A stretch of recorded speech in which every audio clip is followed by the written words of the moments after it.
Never sleep again. Are you afraid of the things that go bump in the night? Do you feel like a zombie after a long night of tossing and turning? Well, then try Dream from LifeWise. Just one tab daily before bed will leave you feeling rested and refreshed every morning. That's right, Dream from LifeWise. Just one simple tab placed on your tongue, it dissolves and let you drift into dreamland. Text Moose Dream to 754-600-9473 to get you started with your free samples today.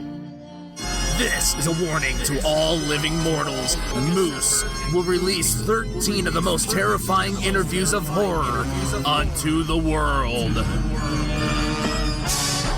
Welcome, Horror Hounds, to the 13 horrifying days of Christmas. I'm your host and gift giver, Moose, and for the first day, thought I'd bring back a friend, actor, stuntman, filmmaker, all-around good guy. Please welcome back Kevin Mangold. Thanks, Paul. Appreciate it. Thanks for having me. Oh, absolutely. I'm glad to have you back on. You know, like we were just talking, that just had to find the right time, and, just everything in life happens when it happens. Yeah, well, I appreciate it. This is fun. So how's life been since we last talked? You've been busy. It seems like I've been busy. It's always like that. You get 3 or 4 jobs in a year and people say, man, you're busy. But, most of the time I'm not so busy.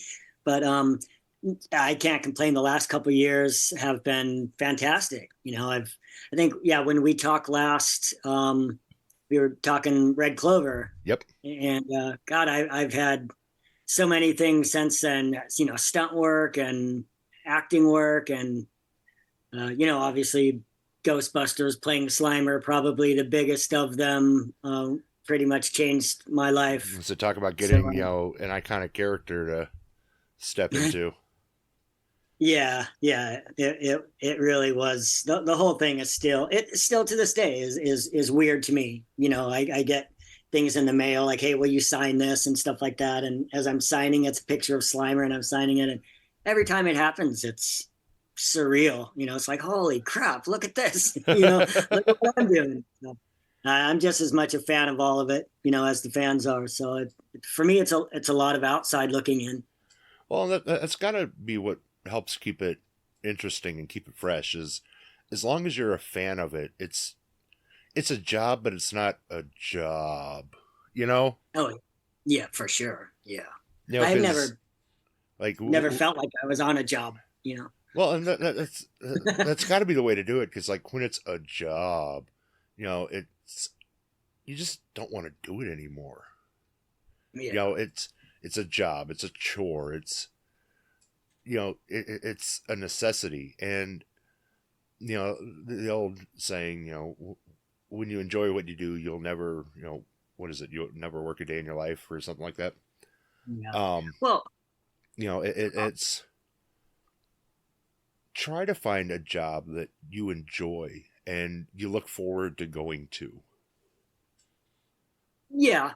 I mean, there's definitely, in any job, even if you enjoy it, there's a lot of hard work, even just in memorizing lines. It takes hours of, just go in your room and memorize lines. And, still in the long run, it's all awesome. But anything we're doing takes a lot of work. No, absolutely.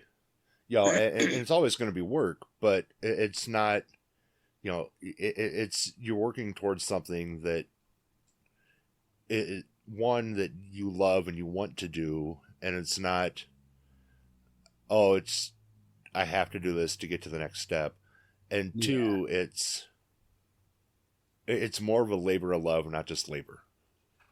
Yeah, exactly. That's a good way of putting it. And I think that's what makes life interesting, is when you get to do things like that. Yeah. Yeah. I can't imagine doing anything else, I'm just built that way. If I don't want to do it, I don't do it. Gets me in a bad spot sometimes, but See, I'm built the other way, where I'll do it, and I'll do it, and I'll do it, and then at some point I'll reach a point where I'm just going to bitch to you about it, and then you're going to get mad that you made me do it. So, but since we last talked, let's jump into things you jumped into, and stunt work on American Horror Story. Like, one of FX's biggest properties. Like, Yeah. How'd that come about? Yeah, I was in 4 episodes, 2 different seasons, and well, on both of them, I haven't auditioned for a job in honestly years. I'm not saying that like as a ego thing or anything, but it's just not. I don't really audition for things anymore. I have so many connections with stunt coordinators and directors that I'm mostly just I get either from my agent or just directly from the coordinator. I'll get a text or a call and, hey, are you available on this day and interested in doing this thing? And a lot of times it's just like, hey, you want to get hit by a car on a bike? And like, sure, and are you as long as I'm getting paid follow? for it? Hold on, let's phrase that better. Well, they're always SAG. I don't do work. I can't do a job if it's not SAG. So I'm always paid at least what is it, 1,200 a day. So that's SAG minimum. So yeah, I'm always down for getting hit by a car or being lit on fire, thrown into a brick wall or whatever. I'm always up for that. So, but that's basically how both of these came in. 2 different coordinators for American Horror Story, Hotel. Let me think. There was, for Hotel, I was one of the monsters in the classroom, and I jumped on the teacher and ate his face, and I got to like climb right up on top of him and chew his face. And it was pretty gross. We had blood all over. It was sticky. It was really great. That one just came from a stunt coordinator calling me and, saying, hey, are you available? Pretty much the other one as well, 1984, it was so great. That was where I got to come up out of the water in the lake and pulled. You were the mock Jason. Yeah, exactly. Yeah, I got to do the whole Jason scene. That's awesome. Yeah, it was really great. The whole and getting be there on the set with everybody, and Lily Rabe, to watch that whole scene in person where she's screaming about her son being killed. And it was just so incredible. It's that episode, that one day, is one of the very top experiences of my career, and I've had a lot of cool days. Well, and as a fan of like campy, not just camp, but campy horror, 84 is probably my favorite season because it encapsulated so much of what drew a lot of us to horror, and it just it captured it so beautifully. And then your scene specifically is I mean it's the Friday the 13th scene, and you want to talk about like iconic scenes in horror. That's one that almost everybody knows. Jason coming up out of the water, and you got to recreate that, which pretty fucking cool. It was pretty cool. It was. Yeah, it's funny because when the stunt coordinator said, "Okay, you're going to be," he's like, "Do you have a wetsuit?" And I was like, "Yeah." Okay, you're going to be in the water. You're going to be coming up out of the water, and we're going to be pulling someone out of a boat. And I'm like, yeah, I didn't want to call it. I didn't want to say to the coordinator, hey, that sounds a lot like Friday the 13th. But once I saw, I got there, I saw everything like, oh, I get it. I know what you're doing. So it was just really, it was really awesome to discover that too, to realize I'm not just going to do a boat, stunt. Yeah. But I'm going you're getting to recreate this iconic scene. Yeah. I remember watching that episode, and when that hit, I jumped out of my chair because I was super excited to see it. Because that season was packed with Easter eggs. But that one in particular was just gorgeous. Yeah. The whole episode was really It was Yeah. really awesome. And moving past American Horror Story, you were in a movie that I know we're both fans of, and we talked about it a little bit ago, and we both were super excited when it got to be made, and that's the Primevals. Yeah. So now you said that, was this one that you had to audition for, or is this another one of those that somebody called you for? David Allen himself called me directly and asked me, can I meet you and can we talk about a project? And I'd actually met him for a different project, several different ones actually, and that didn't happen, that didn't get off the ground. And but then by the time he got around to shooting this one, he just said, "Hey, can you come over?" And yeah, like I said, I'd already done suit work for him, and so he knew me and knew what I could do. Um, but I got to spend, honestly, I get emotional when I talk about the Primevals because it's David Allen's life project. It was his dream project, and this movie was literally 50 years in the making, and that to me is, it's absurd, to get to be a part of that. But in addition to being a part of the movie, what I remember most and what I'm happy about the most is the time I got to spend with David Allen and his creativity before we shot a single, frame of the movie. He wanted me to go watch the lemurs at the LA Zoo to learn the way that they move so that I could imitate the way that the lemurs move in doing the hominid in the Primevals. And so we met at the LA Zoo one morning and we went in and spent hours just sitting in front of the lemur cage, watching the lemurs. And we were talking about, see how they look, see that? And how they would specifically look at you. If you make a noise, they'll look. And I don't know if you've ever sat and watched a lemur. As a creature performer, I spend time watching a lot of different animals, trying to pick up their movement and maybe combining them and that sort of thing. But lemurs have such almost human facial expressions, but it's still somewhat animal. And so to imitate that is, that was the goal in being a hominid, because a hominid is just, almost a human, but not.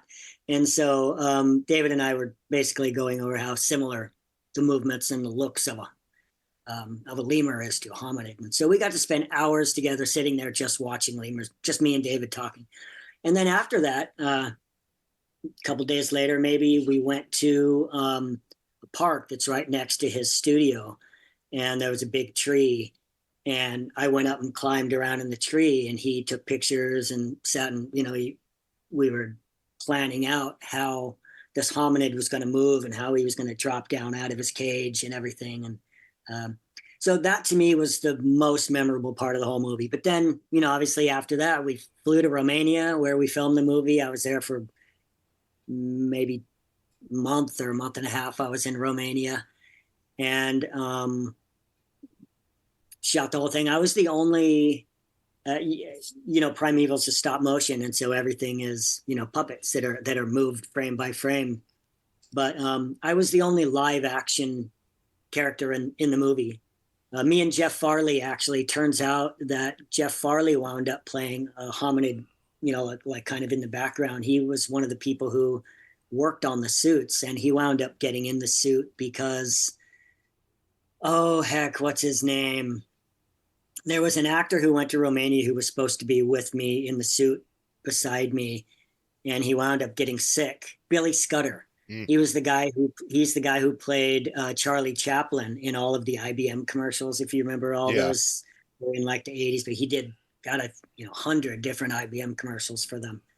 But the day he got to Romania, or at least the day we were set to shoot that scene, he was sick. And so it turns out he didn't get to do it. And so Jeff Farley, who was the guy basically who was there to help me get dressed, wound up getting in the other suit.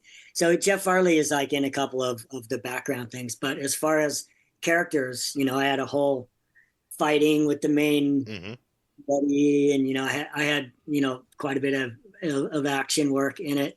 I dropped down out of the cage with the other actors, and so that experience going to Romania and spending all that time in Romania was just life changing. Literally, I was a young guy. I think 21, I think, when I went to Romania.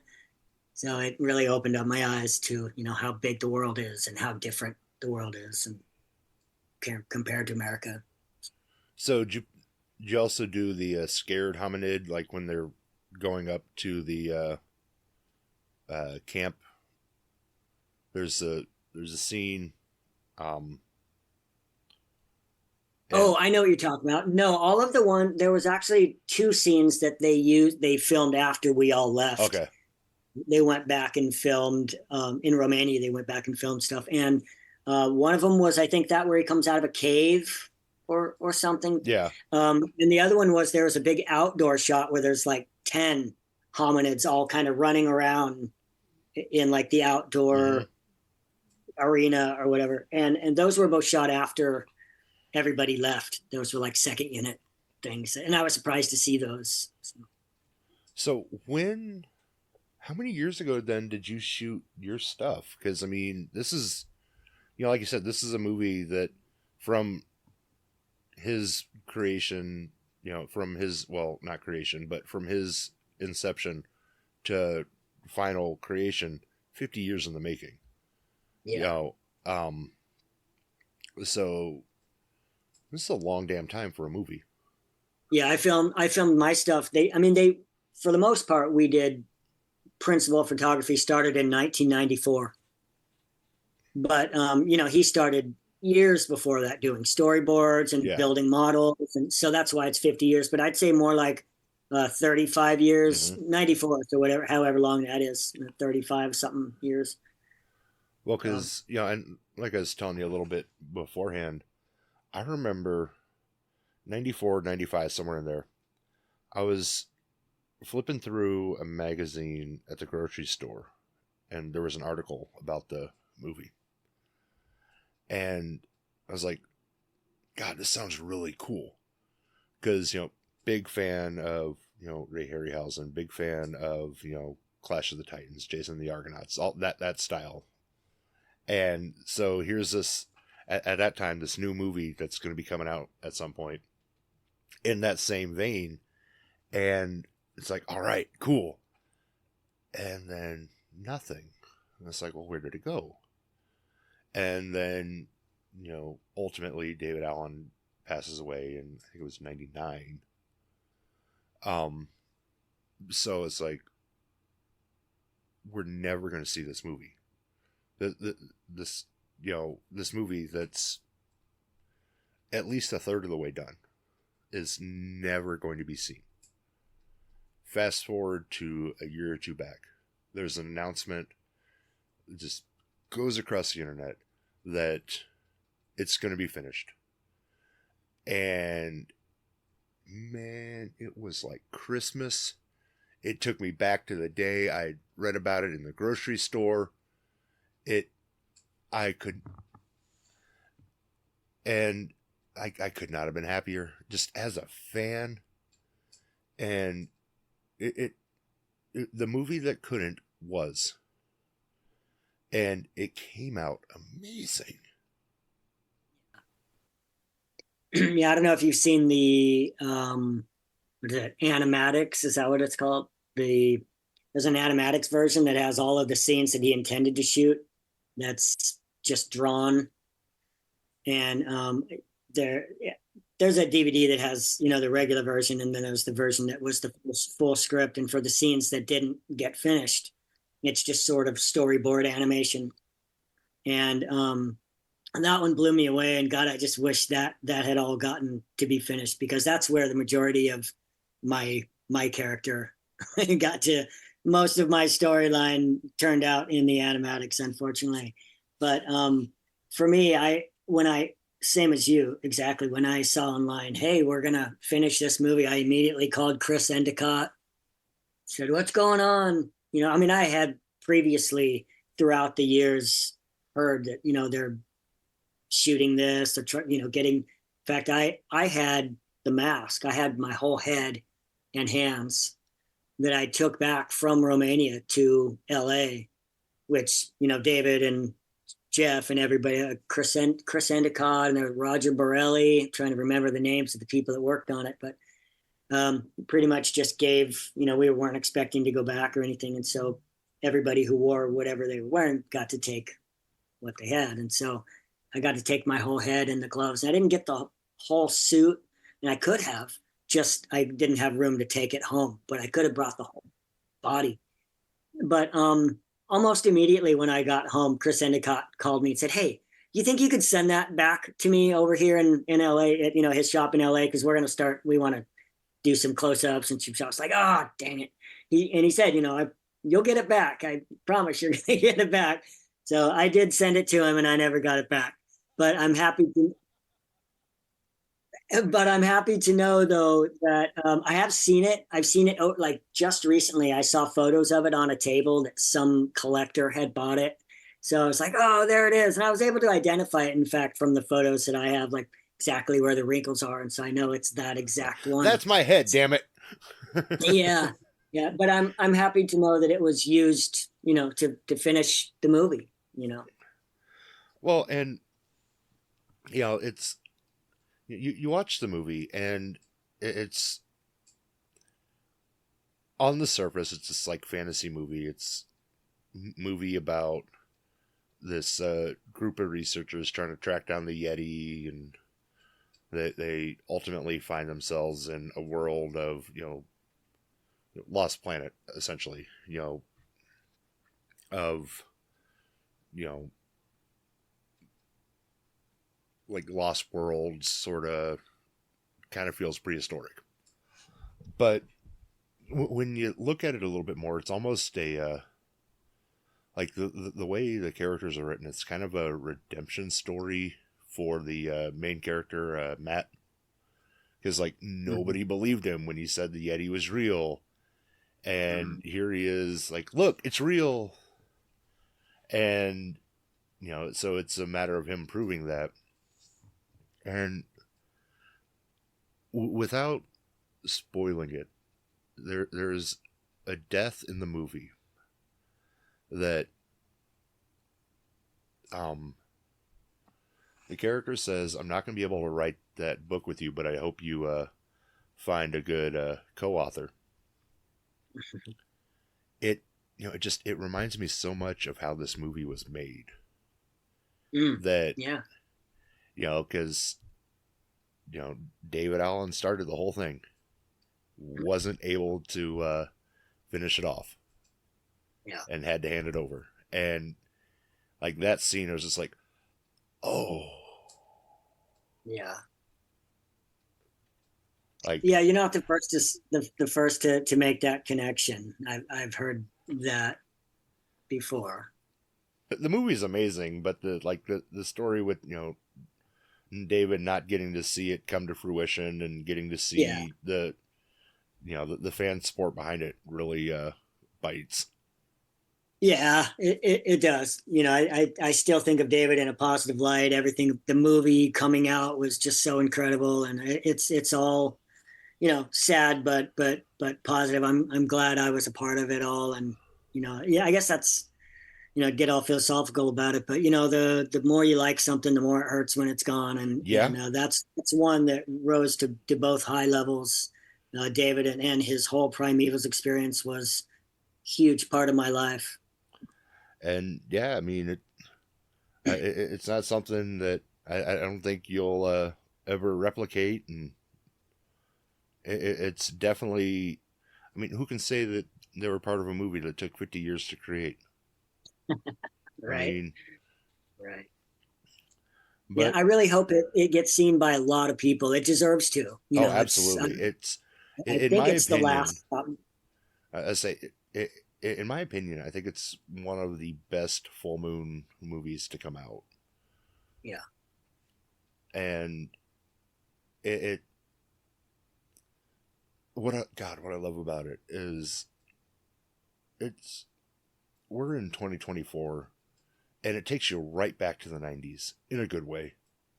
And it is so refreshing to just kind of go back for an hour and a half and, you know, have, you know, that like simpler time of this is just good, fun entertainment. You don't have to worry about everything going on around you. You can just have not really a feel good movie, but a feel good movie because it warms your soul to just have that like flashback moment, you know? So for me, it's always just going to be just like right there, you know, because that's what it did. It took you back to a fun time. Yeah. Yeah, for me, definitely, you know, I really got to know Juliet Mills. Max Caulfield was there, her husband was there. And so I got to spend so much time hanging out in Romania with them and like literally in their hotel room hanging out and playing games and all that. So all of these years later, to see Juliet on the screen, just, you know, it was magical, honestly. It was, and I still keep in touch with her now. We're still friends to this day, but to see her how she was then, and you know, the whole storyline, her whole character arc, and it was it was the best, one of the best. You know, seeing that movie, and I saw it in a theater with Jeff and Chris and a bunch of, you know, Jeff Farley helped work on it, and Chris Endicott, who really finished it. It was Chris Endicott is the one who took it upon himself to finish that movie. And so to get to watch it with all of those people and other crew members and stuff was just so incredible. So what was your favorite scene to do in the movie? Well, I got to do like stabbing up at the Yeti, and obviously there was no Yeti standing there. And so there wasn't? Damn. There were a lot of miniatures and things used. And so that was the one. There was one scene where I was with Juliet, and so I would say that's the one. But it's the most action, the most exciting was where I was stabbing. I had like a big pitchfork, and I was like stabbing it up at the Yeti. And I did a really funny expression that when I watch it now, I bring it back and pause it and watch it again. And there's just this one funny moment where the hominid like kind of looks, I don't even know how to describe it. It just gives a funny look. And I was trying to do a lemur, you know, it's like my one shot of here's the lemur. And that one frame kind of, I stop and go, oh, look at that. Not one frame, but it's like very brief. So that one for me was fun. It's fun watching. When I saw it in the theater, I was like, yeah, you know, super all that excited. Time watching the lemurs paid off. Yeah. Yeah. I think dropping down out of the cage was really cool. I got to do that a few times. You know, it was like a wooden cage made out of wood. And then I dropped down onto the, you know, the floor covered in hay and stuff. Yeah, it was a very Roman-esque set. Yeah. Very gladiatorial setup. Yeah. Yeah, there was a whole outside, there was a whole big semicircle. And in fact, they used the same, they were shooting, oh man, what was it called? I'm not going to remember it. There was some Full Moon was shooting a TV show at the same time that involved some teenage kid. It was like so-and-so across the universe or something like that. Dang, wish I could think of it. But anyway, they were using all of the same sets. So pretty much everything we were shooting on, they were shooting on. And so it was really funny. So they would just like flip a thing around and a rock would become, you know, like moss or something. And everything would change on just spinning it around. Now so that's high efficiency filmmaking.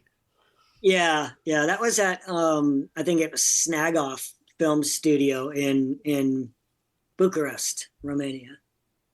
I remember, in fact, one of the,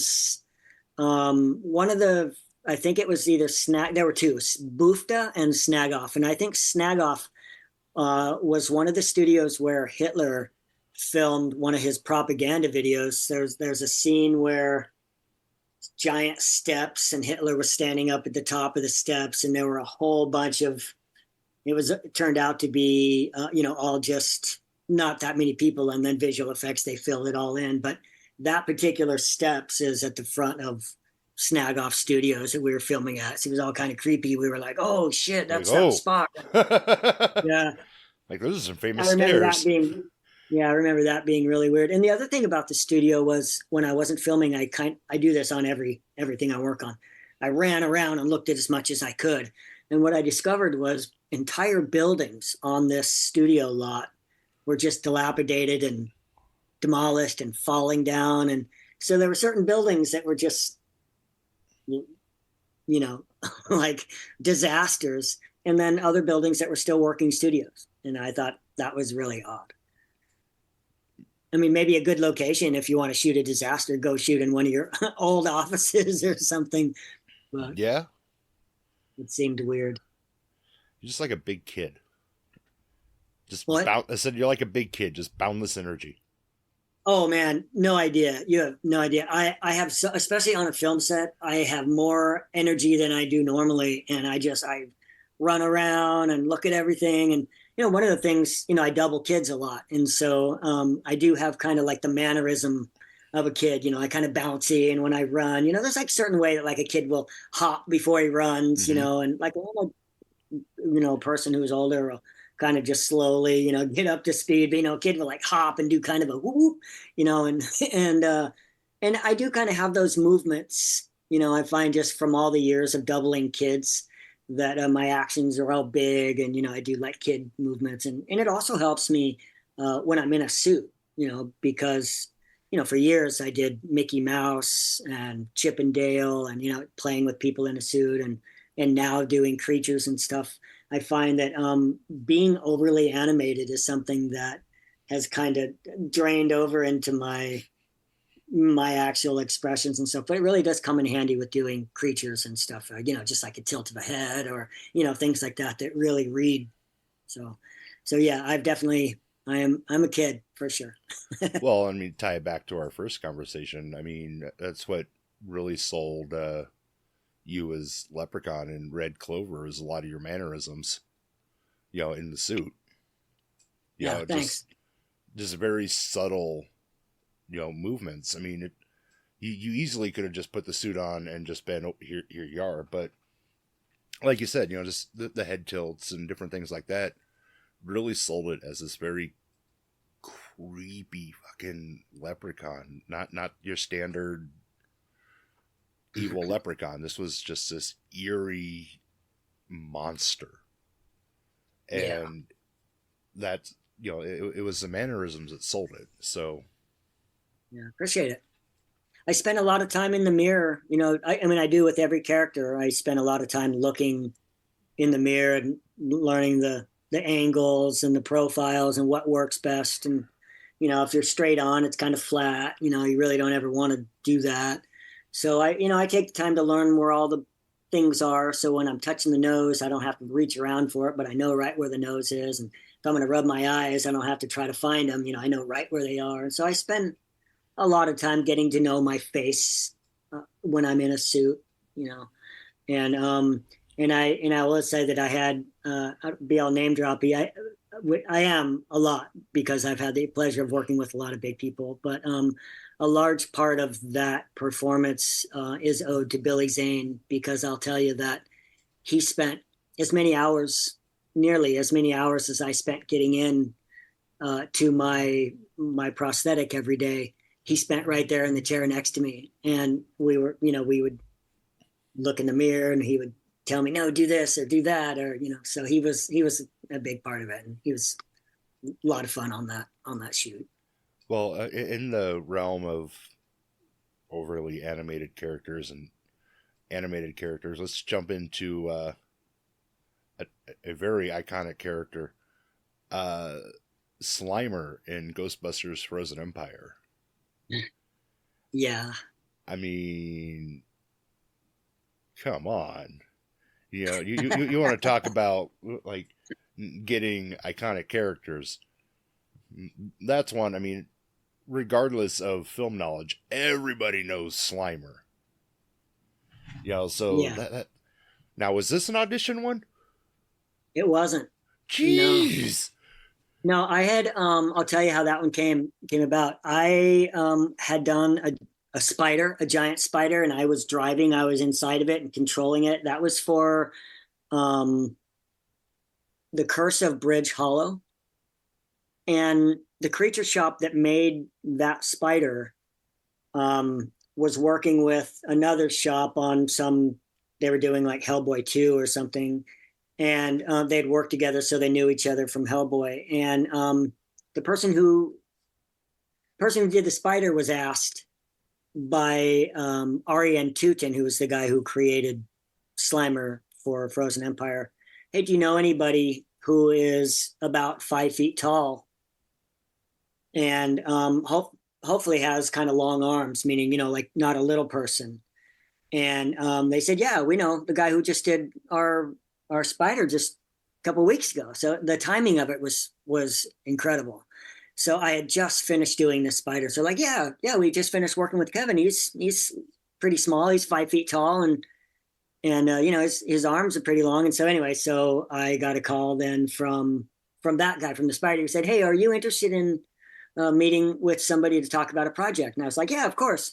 And at the time they couldn't tell me what it was. They couldn't talk about it. And so anyway, so I went to Arian's shop and I met with him, and he gave me a hard time about how long my arms are. So now I have a complex about having long arms. But he took lots of pictures and said, get your passport ready. If you don't have it, get your passport ready, because we're going to be filming this thing coming up. It was like about 6 months away. And we're going to be filming this thing in about 6 months in England. And I can't really tell you about it, but I'll tell you more about it, as we go. So I had to go in there a few times for different things. Like they did a full body scan. They did a what do you call it? A plaster, mold of my whole body. So they were getting everything in place. And then finally, about the third or fourth time that I went in there, they had a prototype of the suit. And before I saw that it was Slimer, I had tried putting it together. Like, what are they filming in England? I did see that there was green. There were green things around the shop. I could just see the color green. And so I thought that I was going to be Gollum. I thought I was going to be playing Gollum. And I was telling my friends, hey, I'm going to be playing Gollum. Turns out I didn't play Gollum. But when they did finally tell me that it was Slimer, it really just hit me, like a hammer. It was just like, wow, because, I was, let me see, I was in the middle of high school in 1984 when Ghostbusters came out, and, it was huge. I loved it so much. And obviously I knew Slimer. And so just to think that, holy crap, I am going to be playing that character was really awesome, and was sort of odd to me. I'll tell you I went back in there several times to do like kind of video tests that we would send to Gil and to Jason. And one of them was we set up some tables with like a little gap in the middle where I could come, like I was coming up out of a hole, like in the movie. And we had all kinds of food. We had a box of cereal and had all kinds of stuff. And so I got to just really get into the character, like throwing food in and really, and by that time I had spent hours, literally hours. I've spent 50 hours probably watching just the Slimer clip in the original, in the hallway when he's at the food cart. I watched that clip over and over, and I'd zoom it in, and I watched every little minute detail of every little thing. So anyway, and to get back to my story, so at the like rehearsal, I guess I'd call it, we were just doing like video tests to send to them. After I'd done all of the throwing food in my mouth and everything, I got to go around to the back of the camera and look at the playback, and for the first time saw, Slimer. And it was like I was looking at Slimer, because the mouth was all done. For a lot of the rehearsal, he didn't have a mouth, because my face looked out the mouth. And so that was all open. He had no teeth, no tongue or anything. And it didn't, he wasn't Slimer yet. But that day, I remember that I'll remember that day always when I was in full Slimer and I got to go around to the back and look, and it just blew me away at that was Slimer. It was identical. Every wrinkle and every bump and every fold was identical. And that's because Ariane took the time to literally, there were a lot of like, Ghostbusters 2 and Real Ghostbusters, and there's a lot of different Slimers, and line up all the different versions of Slimer. There's a whole bunch of them, but there's only one original Slimer, and Ariane made the effort and recreated Slimer to a T. Every bump is identical to the original in the 1984 version. The only difference being the scale. And that's the reason they needed a 5-foot tall guy. And that's how it came about that I got the job, was because all of the previous Slimers everything was shot on green screen and there was no interaction with the cast. There was no practicality of the character. Whereas for the first time, Jason and Gil wanted Slimer to be practical on the set. And so I had to be smaller, than Mark Brian Wilson, the original Slimer, is. And so that's how I got the job. Lucky me, I'm 5 feet tall. that's why I got the call. Well, I think after the cartoon, Slimer had to be more interactable with the characters. Because that's a good point. I mean, prior to that, he was just kind of this. Slimer was there, still an iconic, character, still part of the movie, but Slimer was kind of his own thing. Cartoon rolls around, and I mean, he's living with them. He's part of the gang. Yeah. Mm-hmm. So to kind of see that play out in the movie, where it's Slimer's there and he's not really terrorizing them, but he's terrorizing them. It was, as a fan of Ghostbusters and a fan of the cartoon and just everything, that was just amazing to watch, because it's like, oh, it's so cool. It all folded together. And then fast forward to when you and I first started talking about scheduling this interview. You told me that you were Slimer, because like prior to that, I didn't even look at the credits list. Mm-hmm. And I was like, wait, what? So I'm going back, I'm watching. Son of a bitch, I know that guy. And it was so cool to watch, and then you watch it as from a different perspective, because I mean, at this point, I know who's in the suit. And it's fun to watch, because like I said, you're just this big kid, and here you're Slimer, who is just a big kid, a big messy kid. Yeah. And it's like, oh, that's so fun. Yeah, that's actually part of my, I mean, I get to like in the weeds about the character, but even when I'm doing a stunt, I have to know the character, and I get into character, and I'm an actor first, before anything. And I've always seen Slimer as a kid. So I don't know, there's a lot of different stories. People think who he was before he died, but to me, none of those work. He was a kid, undoubtedly. Mm-hmm. Slimer, when he died, was a kid, because his energy is just too kid. Yeah. The junk food and that he's a kid, undoubtedly. Yeah. I mean, he's a big kid. Yeah. And yeah, just aside from being a fan, watching you play him it was really fun to watch, because I know how energetic you are, and getting to see that translate on screen, because you see in a lot of roles, and it doesn't really get to translate as much. I mean, you get to see it a little bit in Primevals, but you don't always get to see it translate as well. This, hyper energetic, just boundless ball of energy. And then you're Slimer. And I think when it comes to the suit characters that you played, that's probably the closest I've seen to your energy, where it's, yeah, you're in a suit, but that's you. That's you on screen, and Oh, that was really cool. oh, thank you so much, Paul. I appreciate that. It's awesome. Um, so after Ghostbusters, or around the same time as Ghostbusters, perhaps, um, and recently, you have a couple of different projects that, well, you were part of a couple of different projects that just came out, a movie, and you were part of a TV show.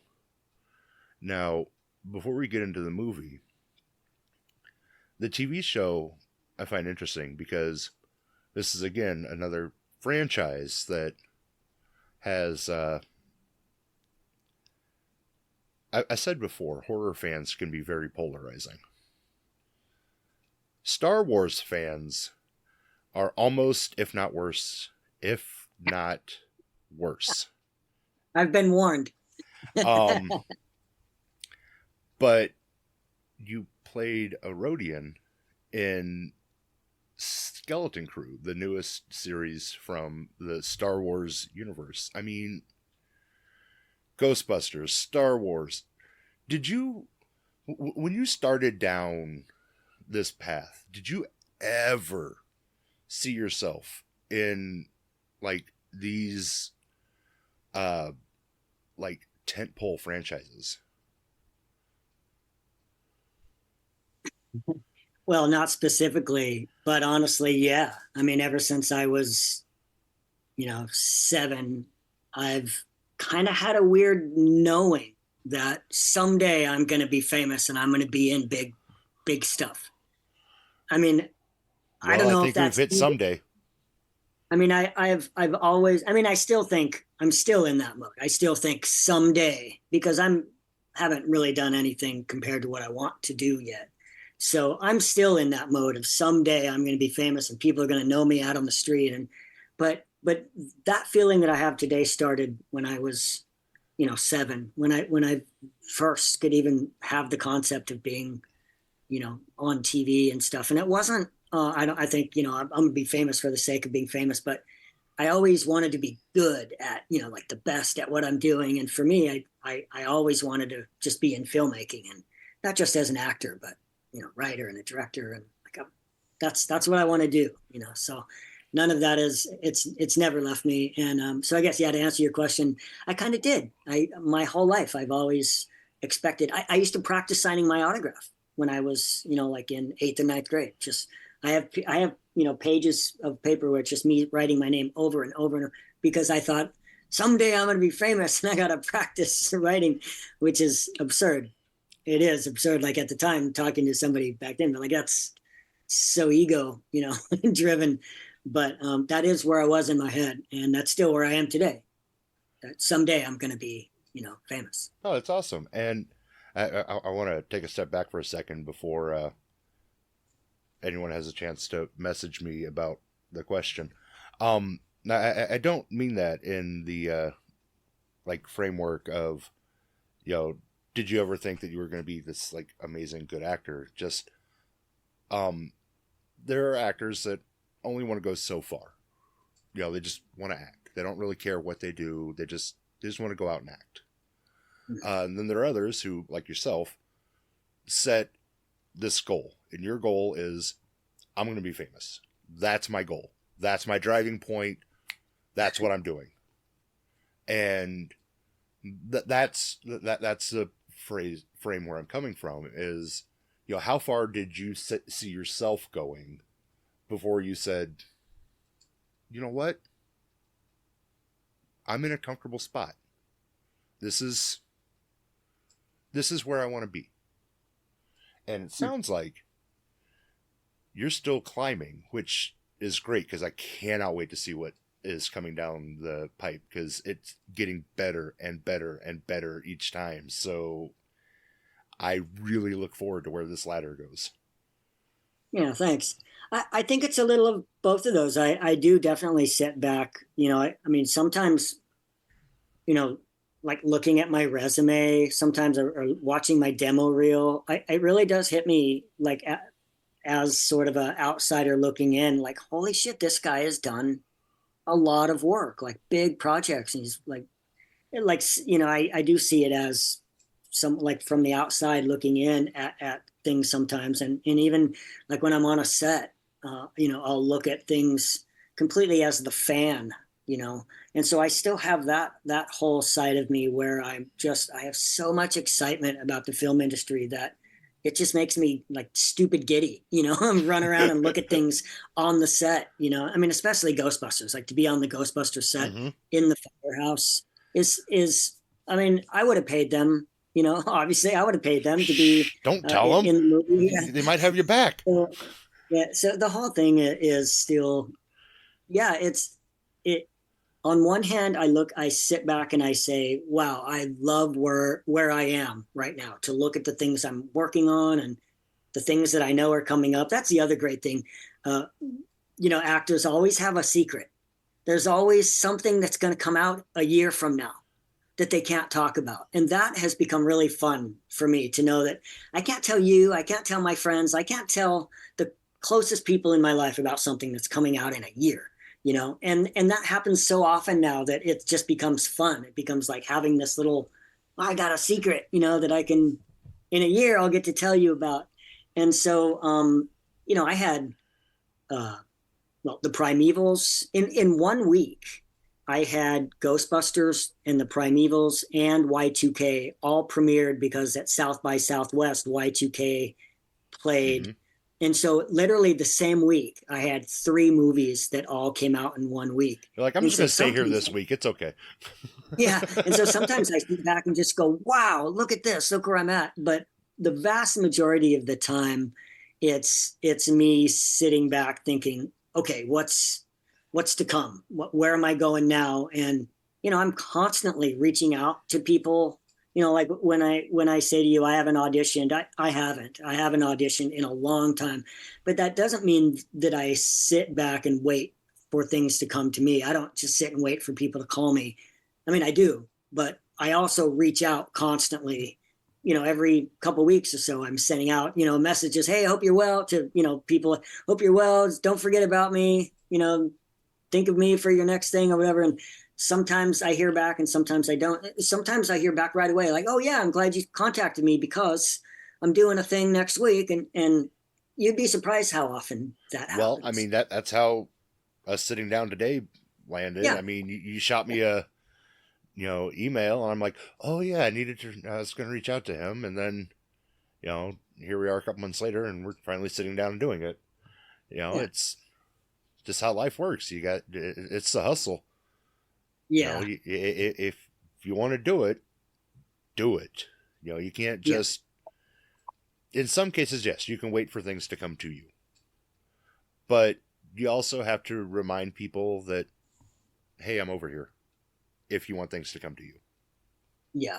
And it's finding that balance, I think, is the not difficult but tricky part. Because you don't want to be the, hey, I'm over here. But every at the day, same time, I'm over here, guys. Don't forget about me, you know? Yeah. So, a Rodian in Star Wars. I mean, again, another one of those, like, it's now a race that's pretty well known. It's, what was, I mean, I don't want to talk about the episode, but what was, like, just getting on set, getting into character, that kind of thing. What was that experience like? The whole story is, the whole being a part of Star Wars was so awesome. It's really, I was originally called to just be sort of a Rodian, but just sort of be in the background. And I wasn't aware that that's what it was because I don't really do that anymore. And so they called me and they said, you know, hey, are you available? I said, yeah. And then I found out like a day before the booking or something or before the costume fitting, that it was really just for like a background. You're just going to be walking around in the background. And I said, oh God, I wish you'd said that. I just can't do that. You know, my agent doesn't even let me do that kind of thing. And so it became a whole back and forth. I wound up going in to doing the fitting, and in the full Rodian, I ran around the offices and played with the people that worked, with the production staff and the costumers, and like really took my like Mickey Mouse, you know, experience playing with the dogs in the office, and really made a point of like getting in with all of the people there. And then that night they called and said, okay, we're gonna put you in one of the roles. And so I kind of talked myself into that role. And I, you know, it was weird because God, I've always wanted to be in Star Wars, you know, since I was a kid. And that's just something like, God, if I could be in Star Wars, that would be like, oh, I could just rest on my, you know, my laurels. And, yeah. Obviously it's not true, but as you know, younger, that's certainly what I thought. And so to have the opportunity to be a part of Star Wars, it was weird because on one hand I was saying, oh, I can't do that. I'm gonna have to turn that down, which was difficult. But I think sticking to my guns, I was able to, you know, turn them around. They said, okay, you're right. You're, you know, I don't know about you're better than that, but yeah, you're right. You can do, you know, more than what we were asking of you. And so come in and do this. And so this that I got to do turned out to just be so great. You know, I get to speak in Rodian, and I guess I can't say too much about it, but you know, the whole Star Wars universe I got to be a part of. You know, the vehicles, the other creatures, to be able to interact and to speak with them, and just, oh my God, you know. I'd say as a Star Wars fan, stepping into the Star Wars world is just like, oh my God, this is, I'm here. Yeah. And then aside from my own like world of being, you know, I would kind of encapsulate myself a little bit, like be in the world of it, you know, like really be in the Star Wars world, especially while we're shooting. But, you know, I'm not trying to be the actor playing the guy, but I'm trying to be the guy.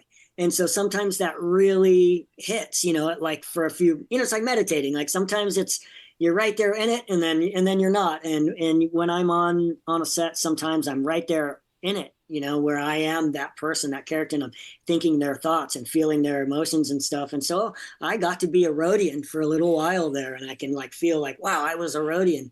And then what I was going to say was, aside from that whole part of the world of Star Wars that I feel like I lived in for a week, there was the whole strangeness of the outside world of Star Wars, which is having to block everything in with, like, we had everywhere that we shot, we had box cars, like train cars stacked on top of each other, circling us so that people couldn't see. And helicopters. That's how you find a Star Wars location. You just look for the random. Yeah, circles of boxcars. Yeah, and there were constantly helicopters flying above, and so whenever that happened, they would run out and throw stuff over us, and get up with the set, and they would cover things and wait till the helicopter was gone, and then it'd bring us back out. And we couldn't walk just from our dressing area to the set. In our costume, we would be covered in a whole cloak and everything. You had a costume over a costume. That's insane. Yeah. It was the most secretive thing I've ever seen. The character names were all fake character names, so you didn't really get to know who was who. In the script, character names were all like Bart and Lisa and stuff like that. So. Well, I mean, that goes back to the early days with Lucas. I mean, so protective over things getting leaked, and God, that was pre-social media. I mean, it's got to be worse now, where just somebody walking by, a quick picture, it could blow up the internet. You know, I mean, that's got to be hard when you're trying to, you know, keep, especially in like something like the Star Wars universe, where you're trying to keep things to where you can still have surprises and still have those like, fan moments, you know? Yeah. And I cannot imagine trying to pull that off in today's world without like essentially having your own planet to film on. You know, Yeah. it's the fact that they can do it is just mind blowing. Yeah, I've seen, some productions have better success at that than others, and I'll tell you what I've found. Um, it's camaraderie. The sets where everybody's cool and you get along with everybody, and everything is like copacetic. Those people have no reason to be blowing your story. They don't want to go out and, haha, I'm gonna take your fire and your thunder, and I'm gonna post this photo.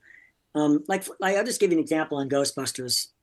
Working on it was such a fun environment where everybody was so happy to be working on Ghostbusters. Literally, that um, everyone had their cameras. We were all taking pictures of each other. We were all taking photos of the set, and there was no worry. There was no concern that any of these people are going to blow it. I couldn't even mention that Slimer was in the movie for over a year. I couldn't even mention to anybody, closest friends. I couldn't say not only that I was in it, but hey, Slimer is going to be in the next Ghostbusters movie.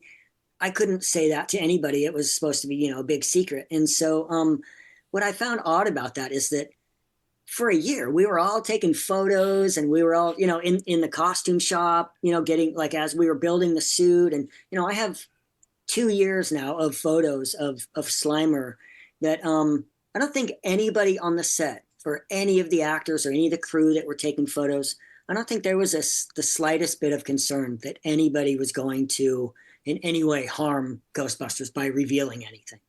And I didn't see anything.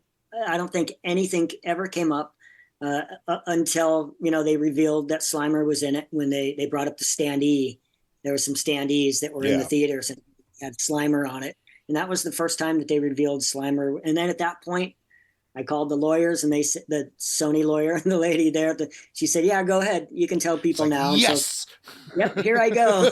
So, yeah, I was able to. In fact, I didn't even have an Instagram account at that time, so I had to start. Somebody talked me into it, like, "Hey, you really should have one for this." So I had to start, like, social media, which not a big fan of, but I had to start a social media, and it's been a lot of fun. I've met a lot of great people and stuff.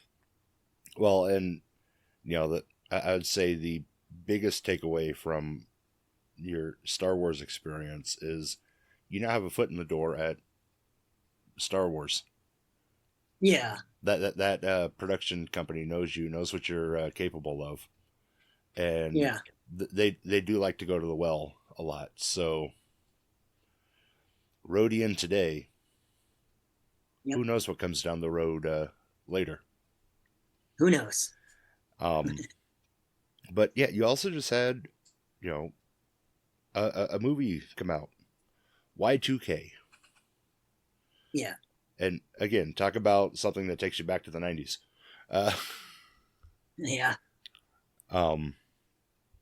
Like, the trailer for this is just,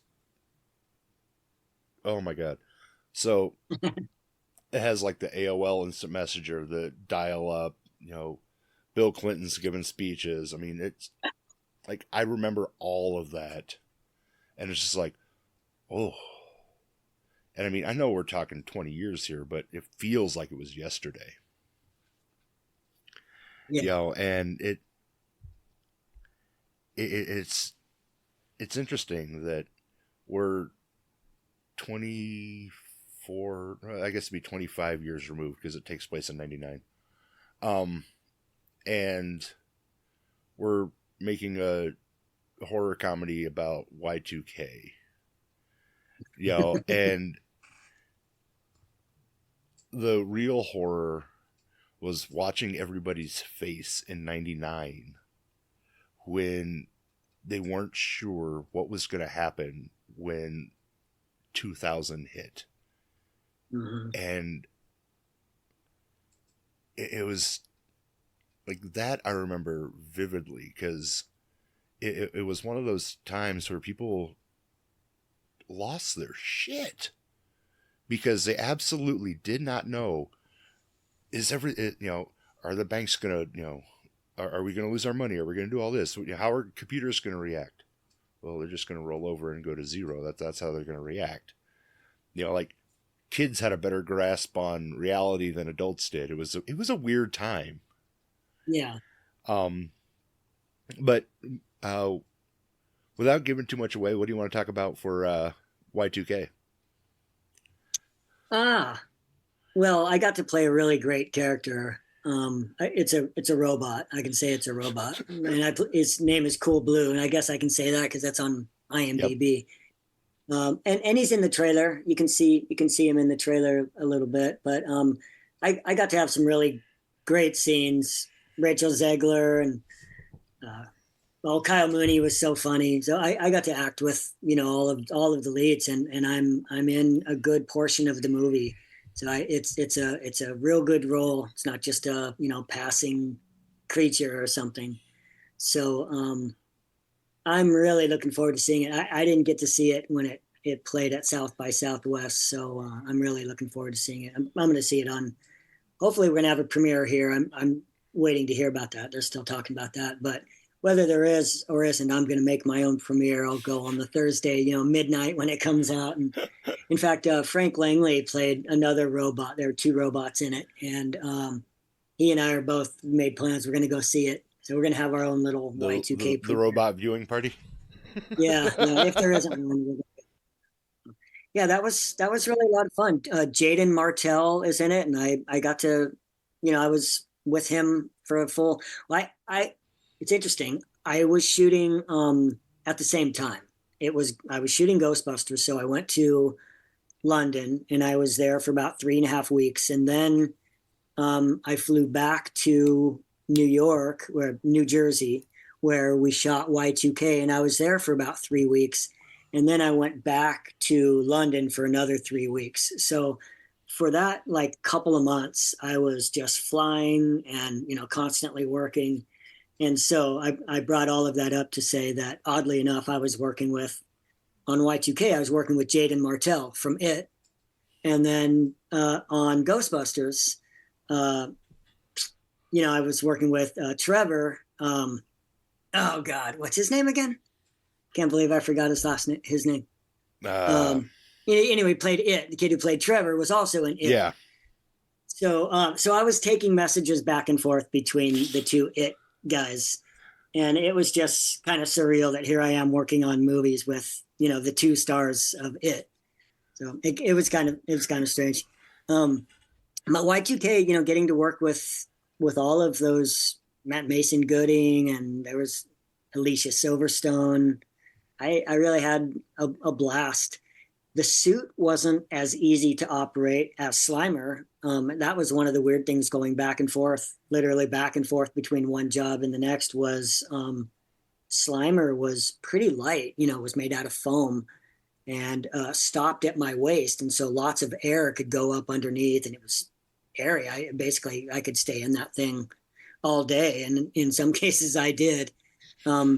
But Cool Blue was a robot that was 124 pounds, I think. And I weigh 106. And I was going to say, it's got to weigh more than you. Yeah. And it was very enclosed and, hard to see and hard to breathe. And so that, it was night and day between the two suits. But I love Cool Blue. Cool Blue, when the audience gets a load of Cool Blue, I think this movie honestly is going to be such a hit. It's going to be one of those, that year after year after year, people are gonna watch. It's gonna be a classic. If the trailer is any indication, I think you're right. I mean, it definitely has the potential to have that little bit of slow burn, but we'll keep finding a new audience, because from just a little bit that seen in the trailer, it has that. It definitely has the right chemistry to have the a feel good comedy, but in horror, and the production company putting it out isn't a slouch at what they do. I mean, they're one of the top tier production companies. So yeah. And they've really, I think this movie really has something for people that are, my age and people that are, teenagers, because there's the whole 90s, for people who were teenagers in the 90s, they're not going to get a lot of the jokes, but they're going to get all of the nostalgia. They're going to get all of the, every item that's in there is, stuff that, the little Mattel football game, all of the things that we remember.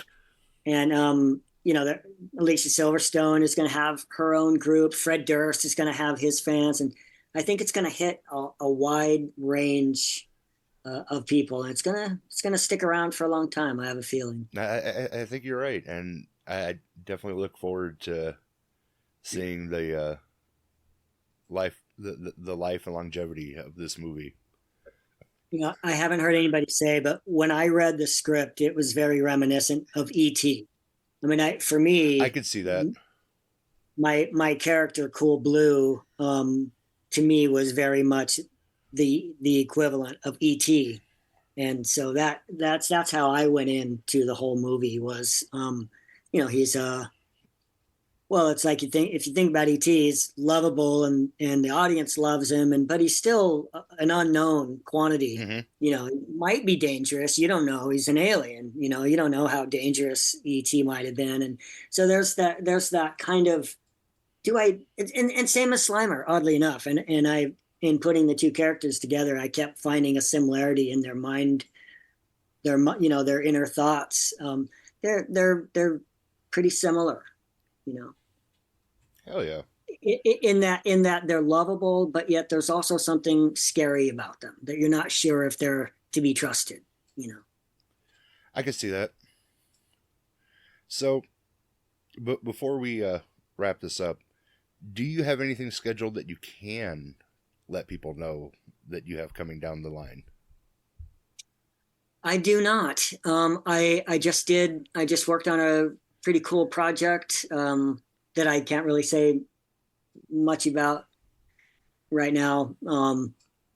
They made me promise. No, this is one of my favorite things, because it's like, in the years I've been doing this, it's what I like is after I've interviewed somebody, I like watching the IMDb or like just the news things and see when the name pops up. It's like that's what they were referring to. Yeah. I love it. Yeah. I've got a couple of those right now. I've got one that I just worked on last week, and I have one that's coming up this week, the end of this week. Oh, that's awesome. Yeah, thanks. So where can listeners, I know you said you don't do social media that much, but where can listeners keep up to date with those upcoming projects and everything on social media? Yeah, well, my website is kevinmangold.com. And I'm on Instagram, and that's at Horace Stunts, kind of like horse, but HORACE Stunts.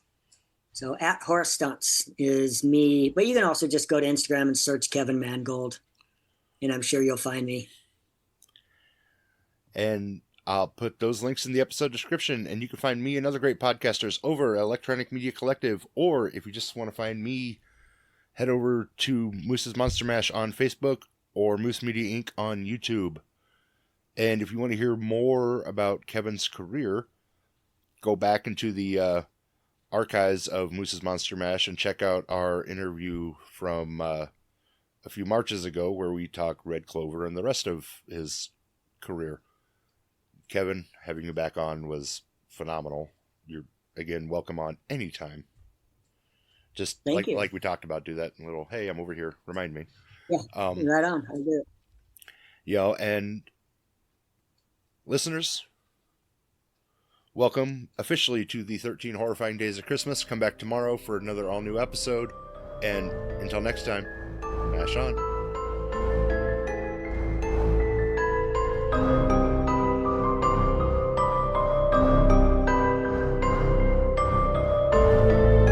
This has been Moose's Monster Mash. Come back for more chills and thrills if you dare.